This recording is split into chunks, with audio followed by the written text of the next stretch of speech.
আজ ছিল শ্রাবণের প্রথম সোমবার। তো বরাবরই আমি শ্রাবণ মাসের সোমবারগুলো পালন করে থাকি। তাই সকাল সকাল স্নান করে আমি চলে এসেছি ঠাকুর ঘরে। আর এসেই আমার ছাদ বাগানের কাছ থেকে একটা গোলাপ ফুল তুলে নিয়েছি। আর ঠাকুর ঘরে এসে প্রথমে আমি শুরু করেছি মালা গাঁথতে। এই পুজোর সময় ঠাকুরকে যদি নিজে হাতে মালা গেঁথে পরাই তাহলে না মনটা ভীষণ ভালো লাগে। আর আমাদের বাড়িতে প্রচুর অপরাজিতা ফুল রয়েছে, তাই সেগুলো দিয়ে প্রথমে মালা গাঁথতে শুরু করেছি।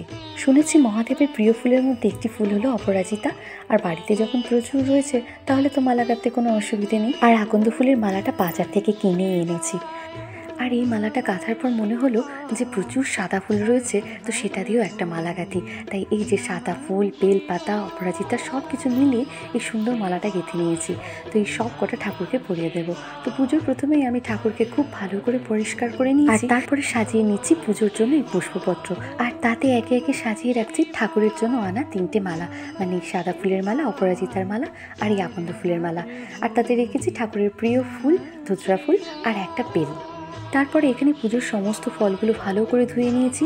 এখান থেকে কিছুটা ফল, মানে গোটা 5 ফল আমি ঠাকুরকে দান করব, আর কিছুটা কেটে ভোগের জন্য এভাবে সাজিয়ে নিয়েছি। আর ভোগের জন্য রেখেছি 5 রকমের মিষ্টি, সেটাও এইভাবে আমি থালার মধ্যে সুন্দর করে সাজিয়ে দিয়েছি। আজ আমি ঠাকুরকে ভোগের জন্য দিয়েছি 5 রকমের ফল, 5 রকমের মিষ্টি, কিছুটা সাবু, তার সাথে কিছুটা সিন্নি প্রসাদ। তো এই যে সব কিছু আমার খুব ভালো মতো গোছানো হয়ে গিয়েছে। এইবার বসবো পুজোতে। তো প্রথমে আমি করে নেব ঠাকুরের অভিষেক। তো অভিষেক করার জন্য পঞ্চামৃত দিয়ে ঠাকুরকে স্নান করাবো।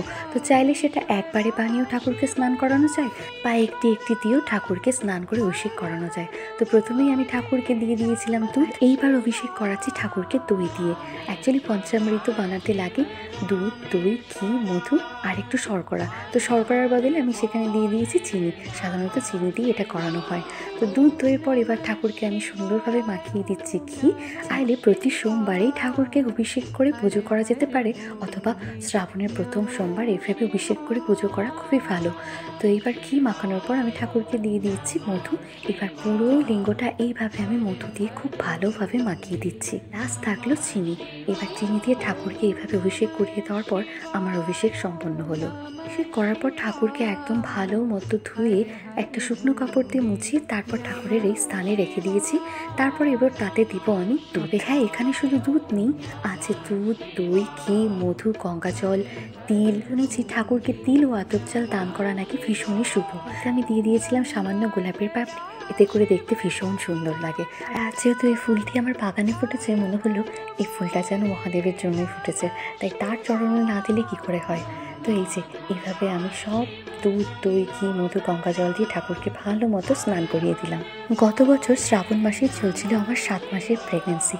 তবুও আমি চেষ্টা করেছি প্রত্যেক কটা সোমবার নিষ্ঠা ভরে মহাদেবকে পুজো দেওয়ার। যারা কনফিউশনে রয়েছে যে প্রেগনেন্সিতে ভগবানকে পুজো দেওয়া যায় কি না, তারা কোনো রকম কনফিউশন না রেখে ভগবানের পুজো করে ফেলো। তো এবার একে একে ঠাকুরকে পরিয়ে দিচ্ছি সমস্ত মালাগুলি। প্রথমে দিয়েছি সাদা ফুলের মালা, তারপর অপরাজিতার, আর তারপর পরিয়ে দিয়েছি আকন্দ ফুলের মালা, আর তারপর দিয়েছি একটা সাদা পইতে। সব কটা মালা পরে ঠাকুরকে এত অপূর্ব লাগছিল যেন চোখই সরানো যাচ্ছিল না। আর ঠাকুরের কপালে দিয়ে দিয়েছিলাম চন্দনের তিলক। আর তারপরে ঠাকুরকে আরতি করে নিয়েছি একটি ঘিয়ের প্রদীপ, তারপরে তেলের প্রদীপ ও তারপর কর্পূর দিয়ে। শুনেছি ঠাকুরকে কর্পূর দিয়ে আরতি করা নাকি ভীষণই শুভ, তাই আমি চেষ্টা করি প্রতি সোমবার ঠাকুরকে একটি কর্পূর দিয়ে আরতি করার। তারপর ঠাকুরকে অঞ্জলি দিয়ে মনস্কামনা জানিয়ে আমার পুজো শেষ করলাম। আর পুজো শেষ করে প্রসাদ খেয়ে চলে এসেছি রান্নাঘরে, কারণ শ্রাবণ মাসের সোমবারগুলো না আমি একদম আতপ চাল খাই। তো আজ ভেবেছিলাম যে একটু খিচুড়ি বানিয়ে নিই। তাছাড়া আমি প্রতি সোমবারগুলো, মানে শ্রাবণ মাসের সোমবারগুলো আতপ চালের 1 সিদ্ধ ভাত খেয়ে থাকি। কিন্তু এই বছর মনে হলো যে এই আতপ চাল দিয়ে খিচুড়ি বানিয়ে নিলে খাওয়াটা হয়তো একটু ভালো হবে। আর যেহেতু আমার ছোট বেবি রয়েছে, তার জন্য না এই বছর একটু আমাকে কম নিয়ম পালন করেই চলতে হচ্ছে।